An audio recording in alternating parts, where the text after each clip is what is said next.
आज ही Doubtnut app download करें। Doubtnut पर होगा अब आपके सभी मैथ्स, केमिस्ट्री, फिजिक्स और बायोलॉजी डाउट्स का सफाया। बस अपने क्वेश्चन की फोटो खींचो, उसे क्रॉप करो और तुरंत वीडियो सोल्यूशन पाओ। Download now.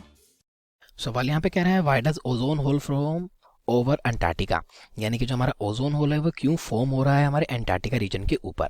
पहले भाग में तो मुझे इसकी बात करनी है, दूसरे भाग में कह रहा है how will enhance ultraviolet radiation affect us, यानी कि जो हमारी ज़्यादा मात्रा में अल्ट्रावायलेट रेडिएशन होती हैं वो हमें कैसे अफेक्ट करती हैं।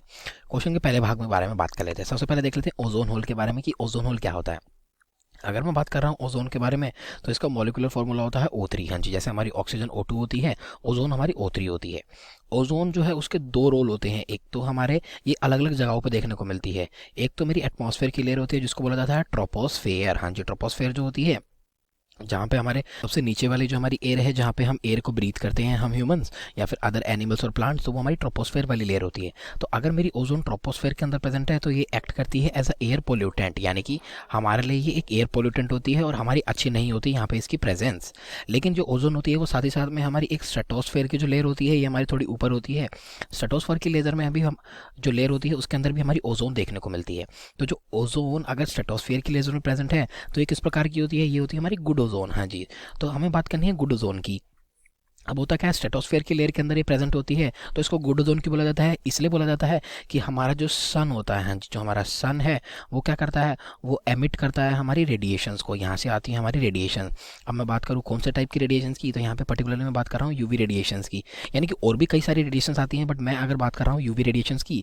तो जो ओजोन होती है वो क्या कर लेती है, ओजोन एब्जॉर्ब कर लेती है हमारी इन यूवी रेज को, जिससे क्या होता है हमारा जो अर्थ का एटमॉस्फेयर यानी कि जो सरफेस है वहाँ तक हमारी यूवी रेज जो है वो नहीं पहुंच पाती हैं। अब ये यूवी रेज नहीं पहुंच पाती हैं, वो किसकी वजह से पॉसिबल होता है, वो हमारे ओजोन की वजह से पॉसिबल होता है, इसलिए इसको गुड ओजोन बोला जाता है। क्योंकि ये जो यूवी रेज होती हैं ये हमारे लिए अच्छी नहीं होती हैं इनका एक्सपोजर। तो अब मुझे किसकी बात करनी थी, मुझे बात करनी थी ओजोन के होल की। हाँ जी, तो ओजोन होल यही होता है कि हमारी जो ओजोन स्ट्रेटोस्फेयर के अंदर प्रेजेंट है वो अगर वहाँ से क्या हो रही है, डिप्लीट हो रही है, यानी कि वो हट रही है, तो उसी को बोला जाता है ओजोन होल। जहाँ से भी जिस जगह से भी हमारी ओजोन अगर वहाँ से हट गई है तो उसको मैं ओजोन होल टर्म कर सकता हूँ। मेरी बात हो गई ओजोन होल की। अब ये कह रहा है कि ये हमारे अंटार्कटिका रीजन के ऊपर ही क्यों हमारा बन रहा है ज़्यादातर।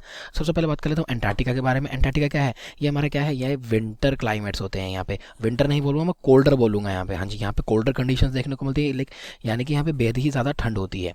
तो होता क्या है, यहाँ पे मुझे एक फिनोमेना देखने को मिलता है, यहाँ पे मेरी फॉर्मेशन हो जाती है। क्या है, ये कोल्डर कंडीशंस की वजह से ही यहाँ पे मेरे बन जाते हैं PSC। PSC क्या होते हैं, ये होते हैं मेरे पोलर स्ट्रेटोस फेरिक, यानी कि स्ट्रेटोस्फेयर में, और ये क्लाउड्स। हाँ जी, पोलर स्ट्रेटोस्फेरिक क्लाउड्स जो हैं वो मेरे बन जाते हैं और ये कुछ मेरे 15,000 से 25,000 मीटर की ऊंचाई पे ही बनते हैं। हाँ जी, तो ये कहाँ बनते हैं, मेरे अंटार्कटिका रीजन, जो कि कोल्डर कंडीशन होती है। PSC हमारे कोल्डर कंडीशंस में ही देखने को मिलता है। तो जो PSC होता है ये रिस्पॉन्सिबल होता है हमारे ओजोन होल के लिए। किस प्रकार से, एक तो जो PSC होता है वो हमें सरफेस प्रोवाइड करता है। ये मुझे सरफेस प्रोवाइड करता है किसके लिए, यानी कि हमारी एक रिएक्टिव, यानी कि हमारी जो क्लोरीन होती है, ये जो क्लोरीन गैस होती है किसके अंदर प्रेजेंट होती है, CFCs के अंदर। तो जो CFC गैस होती है ये हमारी कॉमनली हम यूज़ करते हैं एज अ एरो, यानी कि एज अ कूलेंट, यानी कि जो हमारा रेफ्रिजरेटर होता है और जो हमारा एयर कंडीशनर होता है उसके अंदर हमें ये गैस देखने को मिलती है, क्योंकि ये एज अ कूलेंट काम करती है ठंडक पहुंचाने का। ये हमारा एक एरोसोल होता है और हमारे इन्वायरमेंट के अंदर जब ये रिलीज होता है तो ये ऊपर हवा में राइज कर जाता है। तो जो क्लोरोफ्लोरोकार्बन इसका नाम है, तो इसके अंदर क्लोरीन का कंपोनेंट होता है। ये जो क्लोरीन होता है ये कैसा होता है, ये रिएक्टिव होता है। हाँ जी, ये रिएक्टिव होता है और ये हमारी ओजोन के साथ रिएक्ट करता है। O3 के साथ मेरा क्लोरीन रिएक्ट करता है और क्या बनाता है, ये बनाता है O2 और ClO-। तो अब देखिए यहाँ जो मेरी ओजोन है वो किस में बदल गई, वो O2 में बदल गई। O2 मेरी यूवी रेडिएशंस को तो एब्जॉर्ब करती ही नहीं है, तो इस प्रकार से जो क्लोरीन है वो रिस्पॉन्सिबल होता है डिप्लीशन के लिए। तो ये क्या है, हमारी जो CFC के अंदर से, जो CFC तो हमारा क्लोरीन और फ्लोरीन कार्बन के मॉलिक्यूल को मिलकर बना है, लेकिन ये जैसे ही हमारे PSC के अंदर आता है तो यहाँ पे जो क्लोरीन होता है हमारा लूजली अटैच रहता है, तो ये अलग हो जाता है यहाँ से, और जैसे ही ये अलग होता है ये हमारी ओजोन के साथ रिएक्ट कर जाता है। तो जो हमारे PSC हैं, पोलर स्ट्रेटोस्फेरिक क्लाउड, ये क्या कर रहे हैं, एक सर्विस प्रोवाइड करते हैं ताकि जो हमारी रिएक्टिव क्लोरीन है वो हमारी क्या कर सके, रिएक्ट कर सके ओजोन के साथ। तो ये इस प्रकार से हमारा जो ओजोन होल है वो हमें अंटार्कटिका के ऊपर देखने को मिलता है। अब मुझे बात करनी है क्वेश्चन के दूसरे भाग के बारे में। ये कह रहा था how will enhance ultraviolet radiation affect us, यानी कि जो हमारी यूवी रेडिएशंस होती हैं वो हमारी किस प्रकार से अफेक्ट करती हैं। मैंने यहाँ पे बात करी थी कि जो हमारी यूवी रेडिएशंस है वो हमारी ओजोन के द्वारा एब्जॉर्ब कर ली जाती हैं। तो वो इसलिए एब्जॉर्ब कर ली जाती हैं क्योंकि जो हमारी यूवी रेडिएशंस होती हैं ये हो जाती हैं हमारी म्यूटाजेनिक। अब म्यूटाजेनिक क्या होती है? म्यूटाजेनिक हमारी वो सब्सटेंसेज होते हैं जो म्यूटेशन कॉज कर सकते हैं। म्यूटेशन क्या होती है? यानी कि जो म्यूटेशन, अगर मैं बात करूँ जेनेटिक मटेरियल की, हम ह्यूमंस के अंदर जेनेटिक मटेरियल क्या है, या फिर मैं अगर एनिमल्स की बात कर रहा हूँ तो डीएनए हमारा जेनेटिक मटेरियल होता है मोस्ट ऑफ द एनिमल्स या फिर ह्यूमंस के अंदर।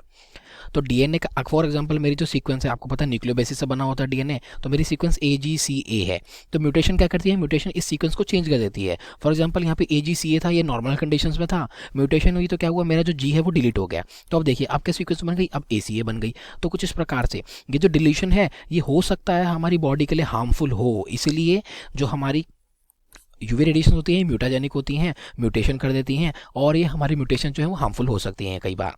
साथ ही साथ क्या होता है, अगर ज़्यादा एक्सपोजर देखने को मिलता है स्किन के ऊपर अगर ज़्यादा एक्सपोजर हो रहा है हमारी यूवी रेडिएशन का, तो हमें वहाँ पे भी क्या है, स्किन बर्निंग, साथ ही साथ स्किन इन्फेक्शन जैसे क्या देखने को मिल सकते हैं, इंस्टेंसेस देखने को मिल सकते हैं। तो कुछ इस प्रकार से हमारी जो यूवी रेडिएशन है वो बिल्कुल भी हमारे लिए अच्छी नहीं होती है, इसलिए उनको जो ओजोन है वो हमारी अर्थ के एटमॉस्फेयर तक आने में रोकती है। तो ये हो जाते हैं मेरे क्वेश्चन के दोनों भाग कंप्लीट। Thank you. क्लास 6 से 12 से लेके नीट, IIT, JEE मेंस और एडवांस के लेवल तक 10 मिलियन से ज्यादा स्टूडेंट्स का भरोसा। आज ही डाउनलोड करें डाउटनेट ऐप या व्हाट्सएप कीजिए अपने डाउट्स 8400 400 400 पर।